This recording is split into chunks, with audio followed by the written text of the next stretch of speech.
साचा साहिब साच नाए, भाख्या पाओ अपार। आखह मंगह देह दे, दात करे दातार। पेर की अगे रखिया, जित दिसै दरबार।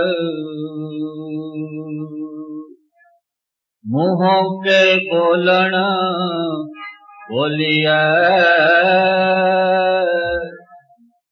जित सुन तरै प्यार। अमृत वेला सच नाओ, वड्याई विचार।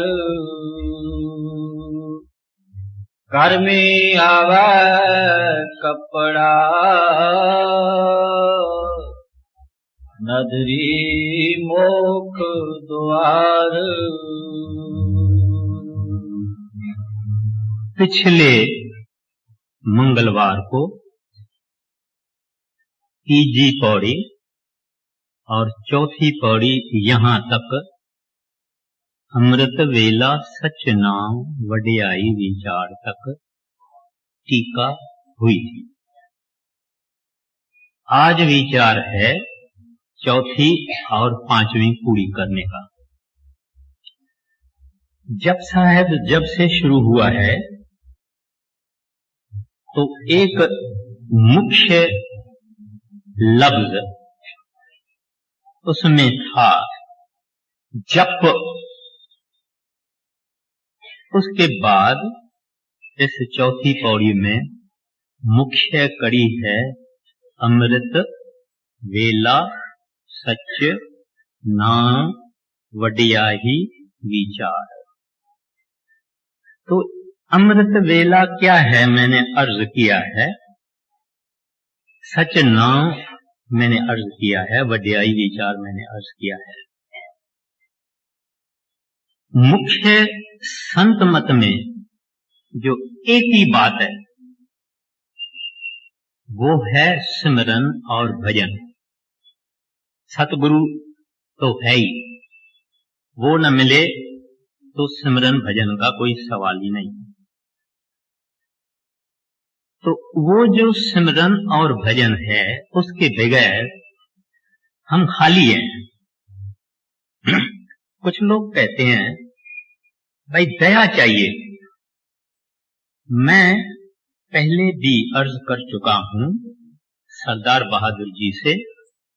बड़े महाराज जी का एक सेवक था, उसने हाथ जोड़कर कहा था महाराज जी मैंने बड़े महाराज जी से नाम लिया है लेकिन मेरा भजन सिमरन नहीं होता है, आप दया करो। सरदार बहादुर जी ने कहा फरमाया जो बड़े महाराज जी ने तुम्हारे ऊपर दया मेहर की वो तुमने खत्म कर दिया क्या? जिससे ये साबित होता है कि नाम देने के वक्त सतगुरु बड़ी दया मेहर करते हैं और वो दया मेहर कोई आग जैसे बुझ जाती है या पानी जैसे खत्म हो जाता है, ऐसे नहीं है, चालू है। लेकिन अगर कोई अवगुण है तो हम लोगों के अंदर है। हम दुनिया को ज्यादा प्यार करते हैं और जन्म मरण से मुक्ति हासिल करने का हमारा विचार कम है या है ही नहीं। दुनियादारी के लिए हमारे पास बहुत वक्त है, परमात्मा की तरफ देखने की अपने को फुर्सत नहीं है। लेकिन गुरु नानक साहब ने जिज्ञासु को ये कहा है कि उस सचियारे को अगर जानना चाहते हो सुबह को सवेल उठो, सिमरन भजन करो और शब्द के साथ अपनी रूह को जोड़ते रहो। अगर हम सुबह को नहीं उठते हैं, अमृत वेला जो है वो है 3 बजे से 6 बजे तक। अगर किसी तरह से हम नहीं उठ पाते हैं, जो उठते हैं वो धन्यवाद हैं, लेकिन जो नहीं उठ पाते हैं 3 बजे 4 बजे उठें, 4:30 उठें, 5 उठें, 5:30 उठें, 6 उठें, 7 उठें। मतलब अगर उस वक्त का हम फायदा नहीं ले सकते हैं तो सारे दिन में जितना भी वक्त है, टाइम है, इसका फायदा लेना चाहिए। मन हमारे अंदर जो बैठा हुआ है वो तो कहेगा अभी अमृत वेला तो चला गया, फिर जो कल आएगा ना अमृत वेला, तब हम बैठेंगे। तो मन के चक्कर में फंसना नहीं चाहिए। Any time is good for bhajan. अब कहते हैं वड्याई विचार। वड्याई विचार माना उस परमात्मा के शब्द और नाम में अपने मन को जोड़ना। मुंह से अगर हम उसको बड़ा बड़ा बड़ा कितना भी कहें वाहगुरु को, लेकिन उससे अपने को फायदा कुछ नहीं। फायदा अभ्यास से होगा, करनी से होगा, जप से होगा, शब्द से को सुनने में होगा। अब इसके बाद है, पहले ये अर्ज करना चाहता हूं, कुछ लोग हैं जो कि रात को अच्छी तरह से अपना पेट भर के सोते हैं, माना खाना खूब खा के और सोते हैं, और अक्सर आदमी देरी से खाते हैं। इस वास्ते सुबह का उनका उठना मुमकिन नहीं है। एक तरफ तो देरी से सोना और दूसरे तरफ खूब खाना खाना, तो ये चीज भजन करने वालों के लिए नहीं है। मौलाना रूम साहब कहते हैं कि परमात्मा को आपकी तरफ से एक चीज भेंट चाहिए। कौन सी भेंट चाहिए? कहते हैं थोड़ा सा खाना और थोड़ी सी नींद। थोड़ा सा खाना माना खाना कुछ कम करो, नींद माना नींद भी थोड़ी कम करो, तो आदमी उठेगा भी, भजन भी करेगा। बाकी इतना मैं अर्ज करता हूं आपको भी, अपने को भी, कि भजन के सिवाय छुटकारा नहीं। इस बात का ख्याल रखना चाहिए।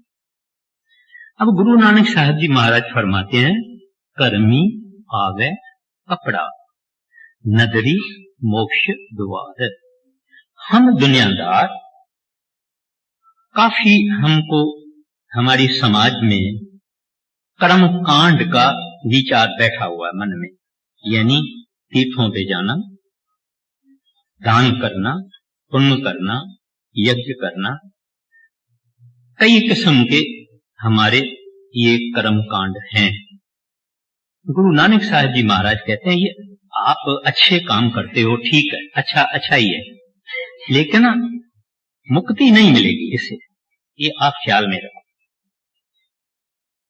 आप शाहूकार बन के आएंगे, तंदुरुस्त बन के आएंगे, बड़ा मान शान होगा दूसरे जन्म में, मगर ये कर्मों का फल यही मिलेगा। मुक्ति जिस चीज का नाम है उसके लिए तपस्या, पेनेंस, भजन जरूर करना पड़ेगा। कहते हैं आप अगर भले कर्म करोगे तो बाकी जन्मों में अच्छे फल मिलेंगे, अगर बुरे कर्म करोगे तो बाकी जन्मों में बुरे फल मिलेंगे। हम देखते हैं इस दुनिया में कई हम लोग बहुत सुखी हैं, कई लोग बहुत दुखी भी हैं, थोड़े सुखी भी हैं, थोड़े दुखी भी हैं। कोई न कोई दुख सुख लगा रहता है इंसान के जीवन में, मगर ये सब हम लोगों के ही किए हुए कर्मों का फल है। तो महाराज जी, गुरु नानक साहब जी महाराज बोलते हैं, आज से 500 बरस पहले उन्होंने यह महानिर्मल माना से भरी हुई वाणी हम लोगों को अविद्या की नींद से जगाने के लिए, यानी माया की नींद से जगाने के लिए फरमाई है। तो कहते हैं कितने आप कर्म करो, मना नहीं है, लेकिन मुक्ति इससे नहीं मिलेगी। क्या मिलेगा? कहते हैं कर्मी आवे कपड़ा। कपड़ा यानी शरीर, यानी बॉडीज, जिस्म मिलेगा। बहुत बड़े कर्म हैं, नरकों में चले जाए और कई दुख सुख भोगना पड़ेगा। स्वर्ग तक भी चले जाएंगे। जो स्वर्ग में लोग बैठे हैं वो बहुत भले कर्म उन्होंने किए हैं और बुरे किए ही नहीं, इस वास्ते स्वर्ग में है। लेकिन स्वर्ग को भी अपनी मयाद है, अपना वक्त है, अपना पीरियड है। जब वो कर्मों का फल खत्म होता है, स्वर्ग वाला भी नीचे चला जाता है। और ये कोई जरूरी नहीं है कि स्वर्ग वाला फिर मनुष्य बन के आवे। उसके कर्मों के हिसाब से, उनके जो संचित कर्म है उसके हिसाब से वो पता नहीं किस जूनी में चला जाएगा। मनुष्य भी बन सकता है, कुछ और भी बन सकता है। तो कहते हैं फिर क्या करें भाई? आप लोग तो बोलते हैं भला करने से भी मुक्ति नहीं, बुरा करने से भी मुक्ति नहीं, जन्म मिलेंगे, तो हम क्या करें? तो महाराज जी फरमाते हैं नगरी मोक्ष द्वार। कहते हैं जब तक किसी प्रभु के प्यारे की, मालिक के भक्त की, संत की, महात्मा की, किसी कामिल दरवेश की तुम्हारे ऊपर नजरे रहमत, ग्लांस ऑफ ग्रेस, दया मेहर की नजर, बख्शिश नहीं होवे, तब तक मुक्ति का सवाल ही नहीं। आपके मन में आएगा भाई भजन भी हम करेंगे, सिमरन भी करेंगे, अपने को तकलीफ भी देंगे, फिर भी मुक्ति का सवाल नहीं है। नहीं, ऐसा नहीं सोचना चाहिए।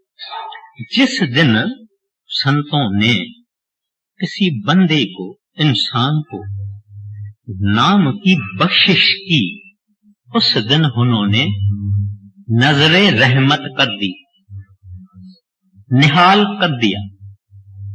मैं पहले भी कई बारी अर्ज करता हूं कि संतों की नजर जिस दिन होती है, नाम वाले दिन, वो एक अनमोल वक्त है, अनमोल घड़ी और अनमोल दिन है।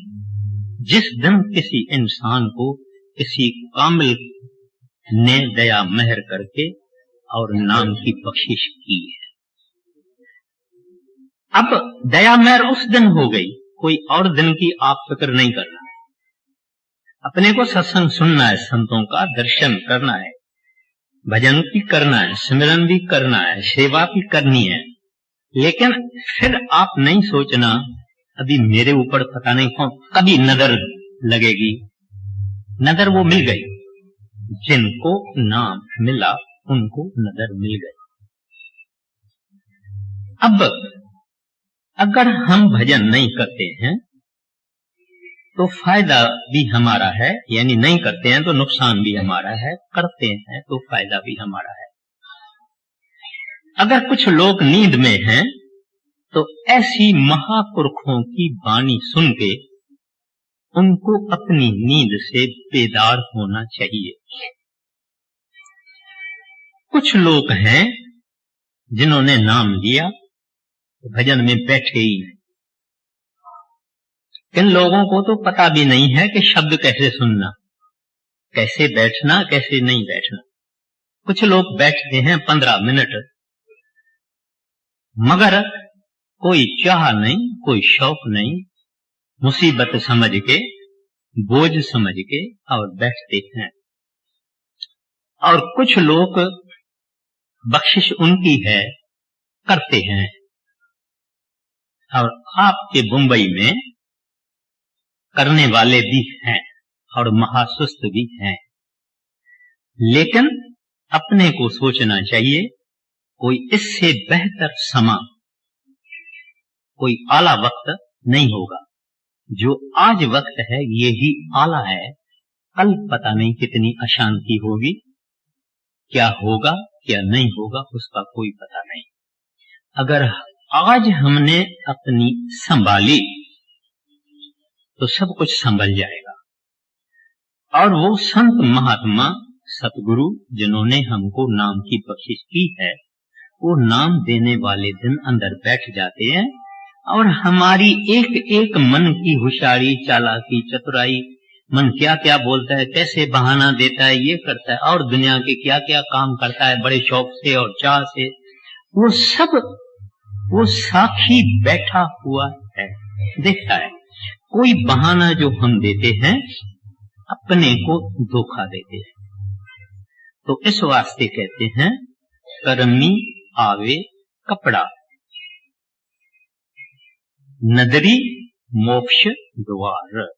जन्म मरण से अगर मुक्ति हासिल करनी है, मोक्ष का द्वार खोलना है। दरअसल में संत सतगुरु ने जब नाम की बख्शिश की, उन्हें मोक्ष का द्वार खोल छोड़ा है, दरवाजा उन्होंने खोल छोड़ा है। अपने को कदम उठा के उसमें अंदर जाना है। दरवाजा उन्होंने उस दिन खोल दिया। नहीं जाएंगे अपना नुकसान है, जाएंगे अपना फायदा है। ऐसे महापुरुषों की वाणी अगर हमारे ऊपर असर नहीं करेगी तो हम समझेंगे कि हम मुर्दे हैं। आगे कर्मी आवे कपड़ा, नदरी मोख द्वार।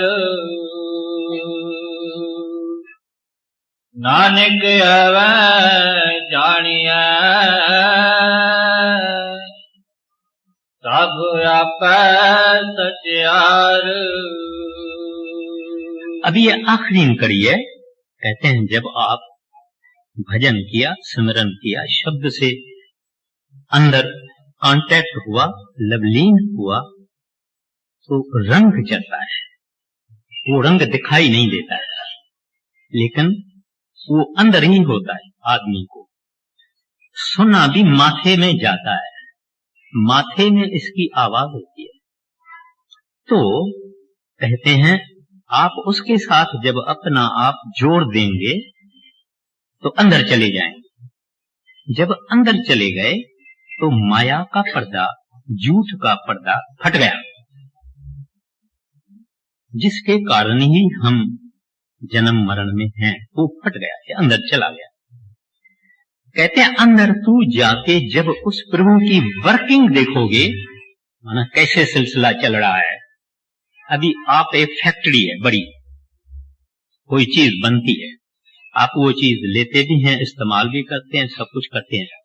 लेकिन जब आप वहां उस फैक्ट्री में जाएंगे, आप देखेंगे, आप बोलेंगे भाई ये तो बहुत बड़ी बात है, आगे तो अपने को पता भी नहीं है कि ये क्या है। ऐसे जब ये अंदर चला जाएगा और उस वाहगुरु को, प्रभु को इन एक्शन देखेगा, माना गॉड इन एक्शन, उसकी सारी कारोबार देखेगा, तो इसने पहली बारी जिंदगी में अपने अंदर के आंखों से साहिब की कारोबार देखी, तो क्या कहेगा? सब तू है, जो करते हैं वो ठीक करते हैं, सब आप ही करते हैं। मां भी गलत है, मेरी भी गलत है, मेरा भी गलत है, हम कुछ हैं ही नहीं। इस वास्ते संत जन हमेशा मां नहीं बोलते, मेरी नहीं बोलते हैं। मौजूदा महाराज जी बोलेंगे महाराज जी ने किया, बड़े महाराज जी बोलेंगे बाबा जी ने किया, बाबा जी बोलेंगे स्वामी जी महाराज ने किया, क्योंकि उन्होंने उस साहिब की कारोबार देखी और उसके हुक्म का हिस्सा हो गए। तो साहिब की मर्जी इनकी मर्जी है, इनकी मर्जी साहिब की। इस वास्ते पलटू साहिब जी महाराज कहते हैं, वह जो करें सो होया हुक्म में उनके साहिब, तो वो आदमी कहेगा नानक, गुरु नानक साहब जी महाराज फरमाते हैं नानक एवें जानिए सब आते ही सचयार। सब कुछ वो है। 5वीं थाप्या ना जाए कीता ना होए, आपे आप निरंजन सोए। अब इस पौड़ी का तात्पर्य यही है। पहले निशान सतलोक, हम बोलते हैं टारगेट, डेस्टिनेशन सतलोक, अपने को वहां जाना है और किसी जगह नहीं जाना है। और इष्ट हमारा सतगुरु, ले जाने वाला सतगुरु। जरिया भजन और सिमरन। सतलोक हमारा डेस्टिनेशन, इष्ट माना हमारा रहबर गाइड, महबूब हकीकी हमारे सतगुरु, और तरीका भजन और सिमरन। ये इस 5वीं पौड़ी का आप समझोगे एसेंस है, तत्व है। अब कहते हैं वो प्रभु, वो वाहगुरु अकाल पुरख, उसको कोई ठाकता नहीं। कभी जब नया मंदिर बनाया जाता है तो जिस जिस देवता का मंदिर है उसकी उसकी मूर्ति ले आते हैं, फिर बड़ी पूजा पाठ वगैरह होते हैं, मंत्र वगैरह पढ़े जाते हैं और उस मूर्ति को स्थापन करते हैं। उनका कहना है कि अभी स्थापन हो गई, अभी इसको मथा टेक सकते हैं, अभी ये दुआ करेगी, अभी ये आशीष करेगी, अभी ये करेगी, आप फल रखो, फूल रखो। कहते हैं परमात्मा के को इस तरह से किसी ने स्थापन नहीं किया है, वो आपे ही आप हुआ है। He is self made, self dependent, self appointed, self created. उसने अपने सब कुछ वो अपने आप है। कहते हैं निरंजन, निरंजन माना जिसको कोई दाग नहीं हो, कालापन नहीं हो। हम सब अंजन माना सुरनम, सुरमा, एंटीमनी जिसको कहते हैं। तो कहते हैं उस परमात्मा को कोई दाग नहीं है, कोई कालापन नहीं है। हम सबको माया मारती है, माया गिराती है, माया दाग लगाती है। किसी को काम के कारण कोई दाग लगा हुआ है, किसी को क्रोध के कारण, किसी को लोभ के कारण, किसी को मोह के कारण, किसी को अहंकार के कारण। इन पांचों के कारण कोई न कोई 1, 2, 3 दाग हमको लगे हुए हैं। कौन दाग के बगैर है?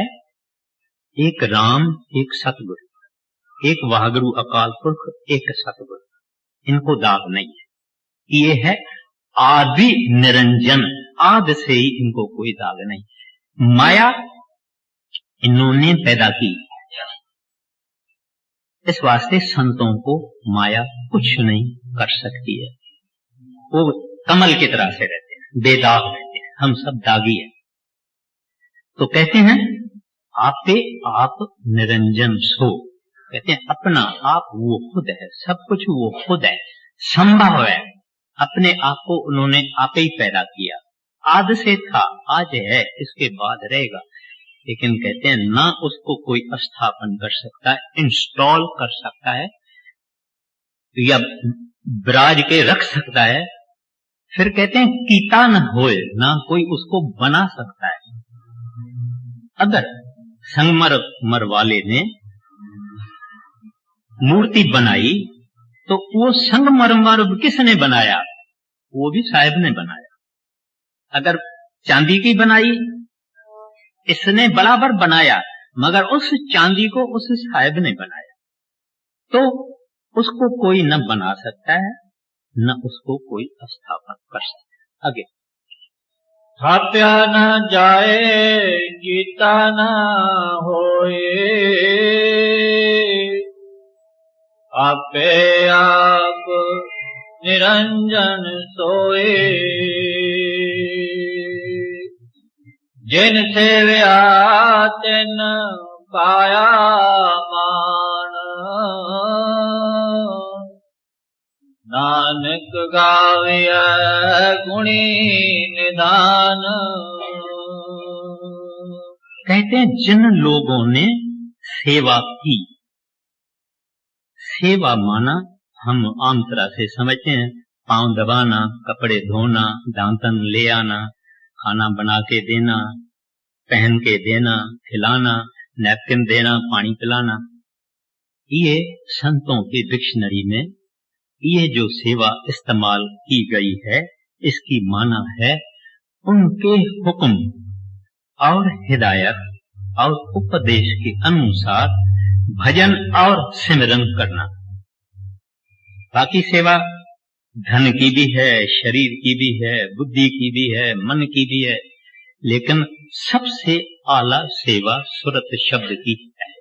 माना हम अपनी आत्मा को उस नाम से, उस शब्द से जोड़ते हुए, बहुत बड़ी बात है, बहुत बड़ी बात है। कहते हैं कि जिन सेव्या तिन पाया मान। अब आदमी परमात्मा को या गुरु को सेवे कब? जब ये दुनिया से अपना मुंह निकाल के इधर करे। हमारा मुंह ही नहीं है परमात्मा की तरफ, यानी हम उधर देखते ही नहीं। रात को जब सोते हैं तो दिन के सब सपने वगैरह नींद में आते हैं। जब नींद से उठते हैं फिर ये संसार का चक्कर शुरू हो गया। परमात्मा के लिए जगह कहाँ है और वक्त कहाँ है, हाय हाय लगी हुई है। वो काम मेरा बहुत इंपॉर्टेंट है, वो काम मेरा बहुत इंपॉर्टेंट है, मुझे दफ्तर में बराबर टाइम से जाना है, मुझे दुकान में जरूर जाना है, मुझे ये जरूर करना है, पहले पहले वो करना है। भगवान प्रभु वाहगुरु अकाल पुरख हरि गोविंद सबसे आखिर, आखिर भी बोलना गलत है। उसके तरफ हमारी पीठ, दुनिया की तरफ हमारा मुंह। अब सेवा कैसे हो गई? सेवा तो ये संत जन करने वाले हैं, उनके पास फकत प्रभु ही प्रभु है।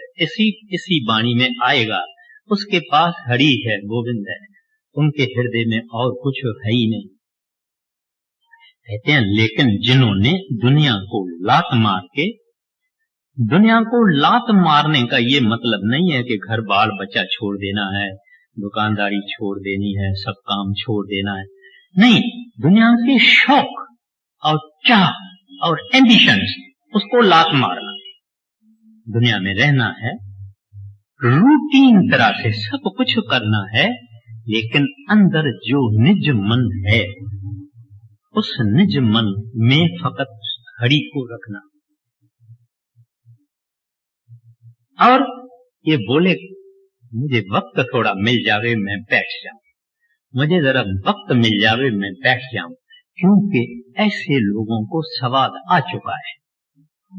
जब स्वाद आ चुका है फिर दुनिया उसको कुछ नहीं कर सकती। तो इस वास्ते कहते हैं जिन सेविया तिन पाया मान।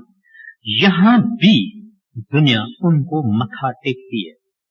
ये संत जन है, ये प्रभु के प्यारे है, हरि के भक्त है। उनकी पांव की जो मट्टी है इसका दाम कस्तूरी से ज्यादा है।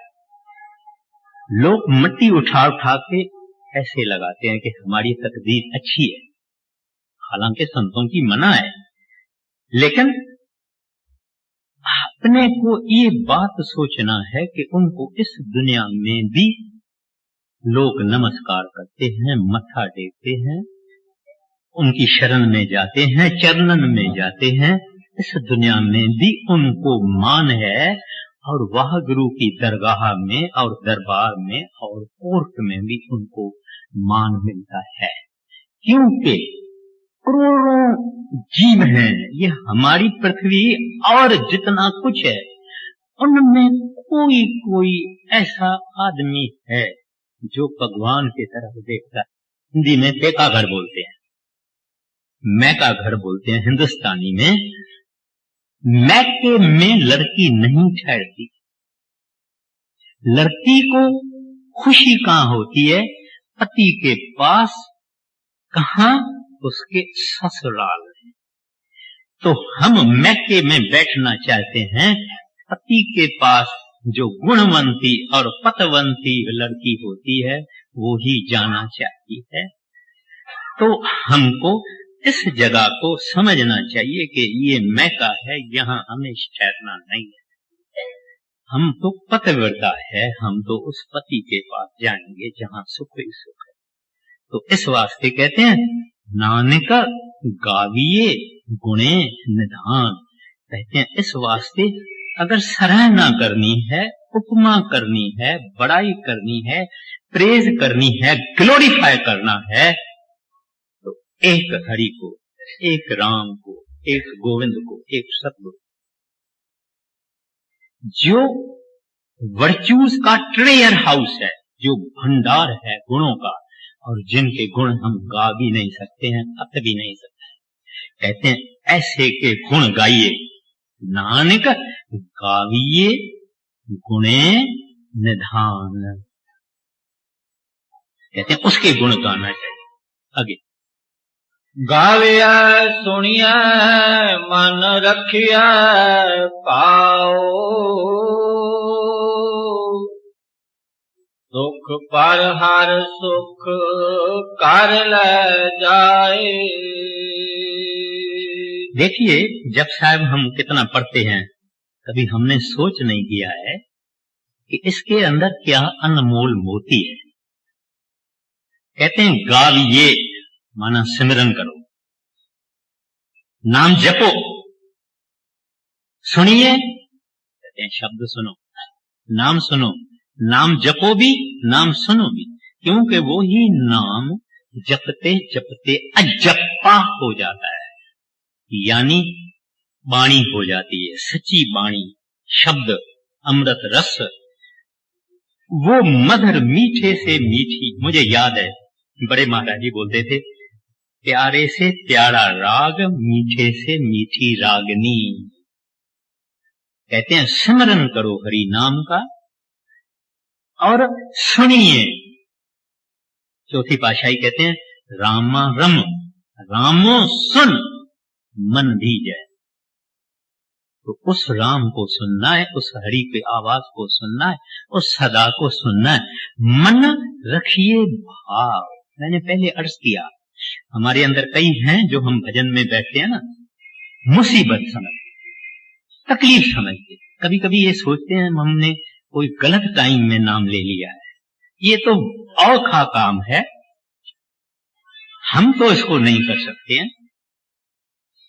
जैसे कल्याण का एक सत्संगी था, महाराज जी जब पहले पहले आए यूनियन पार्क में, तो महाराज जी सब दर्शन दिया, सबको बोला घर जाओ, घर जाओ, जाके सिमरन भजन करो। तो एक आदमी ने बोला हजूर सिमरन तो हमारा बाप भी नहीं कर सकता। हालांकि सबने हंसा और महाराज जी ने भी मुस्कुराया, लेकिन ये कहना गलत है।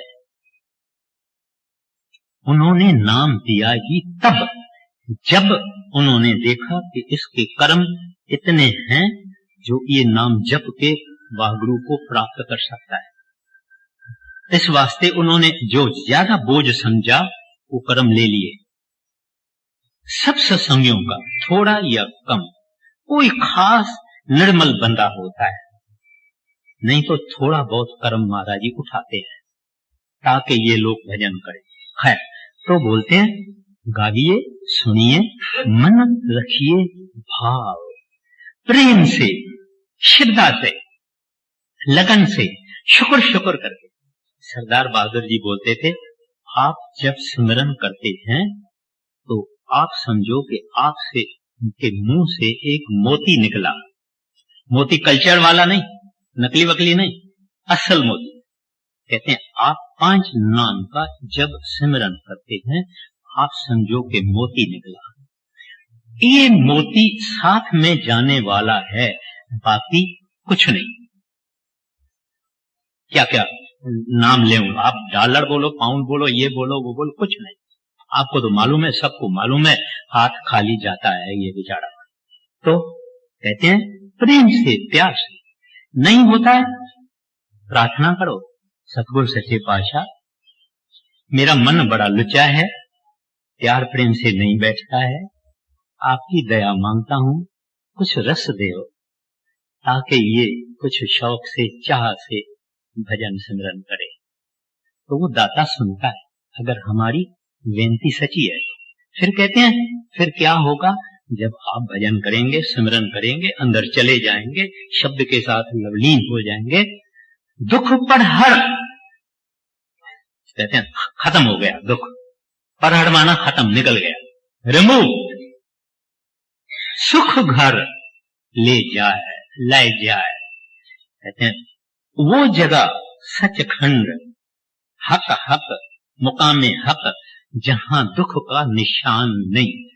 कहते हैं वहां ये भजन और सिमरन और गुरु की दया और मेहर तुमको ले जाएगी। और इतने करोड़ों जूनियों में और जुगों में पहली बारी हमको ये नाम मिला है और मौका मिला है कि दुनिया के चार सुख लेते हुए भी हम अपना रास्ता तैयार करके उस वाहगुरु के घर सचखंड में जा सकते हैं, जो कि हमारा ससुराल है, जो कि हमारा मैका नहीं है। आगे गुरमुख नादम गुरमुख वेदम गुरमुख रहया समाई कोई सर गुर गोरख बर्मा गुर पार्वती माई। अब ये जो गुरु भक्त है इनके लिए ये चीज है, मैंने पहले किया था कि इस वाणी में ये है कि इष्ट कौन है तुम्हारा, कोई देवी देवता नहीं, कोई और नहीं, ऐसा चाहिए, लक्ष्मी इष्ट है कईयों का, लक्ष्मी इष्ट है, उठते फिरते उसको लक्ष्मी को बोलते हैं, लक्ष्मी लक्ष्मी लक्ष्मी, मूर्ति भी वही लगाते हैं, सब कुछ वो करते हैं। मैं किसकी बुरी बुरी बात नहीं बोलता हूं, हम आम लोगों का, हम भी सब इस चक्कर में अभी तक भी हैं। जिसको पहलवान होना है वो हनुमान को नमस्कार करता है। इस तरह से ये इंसान कईयों को अपने मन में लेके फिरता है। कहते हैं सतगुरु गुरु नानक साहब जी कहते हैं मेरा इष्ट फकत सतपुरुष है, मेरा इष्ट वह गुरु अकाल पुरख है, मेरा इष्ट हरि है, गोविंद है, मैं और किसी को जानता नहीं। हम किसी की बुराई नहीं करते हैं, बेइज्जती नहीं करते हैं, बुरा भला नहीं कहते हैं, सबको करूं प्रणाम जोर कर कोई नहीं सतगुरु समसर। कहते हैं मेरा तो इष्ट हमारा सतगुरु है,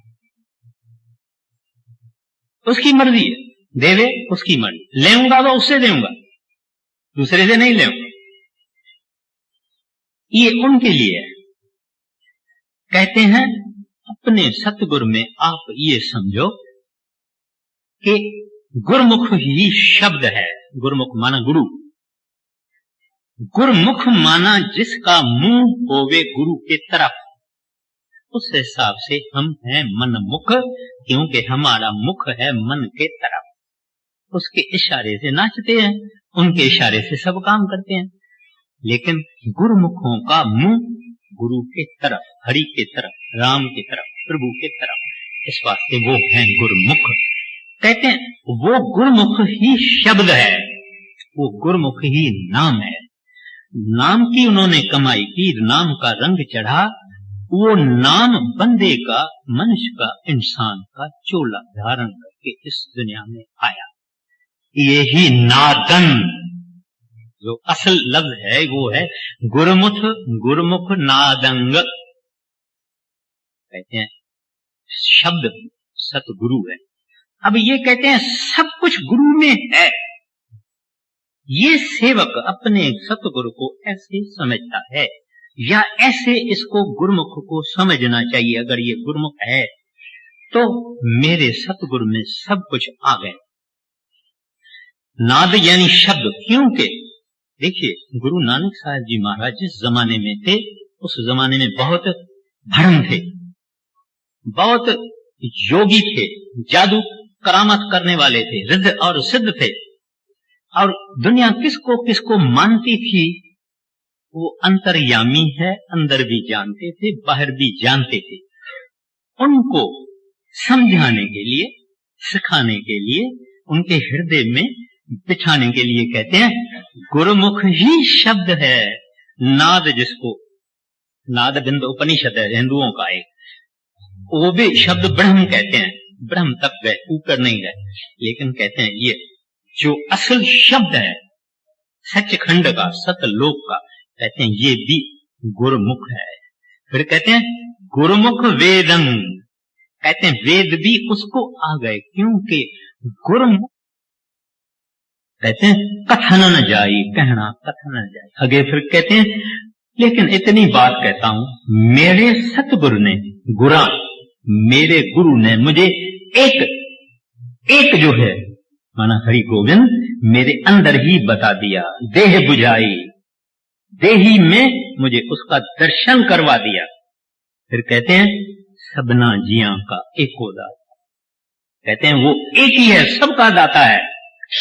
कहते हैं जिसकी इतनी मेहरबानी है मैं उसको कभी नहीं भूलूंगा, सारी जिंदगी नहीं उसको विसारूंगा, वो मेरे हृदय में सदा सदा उसकी याद कायम रहेगी।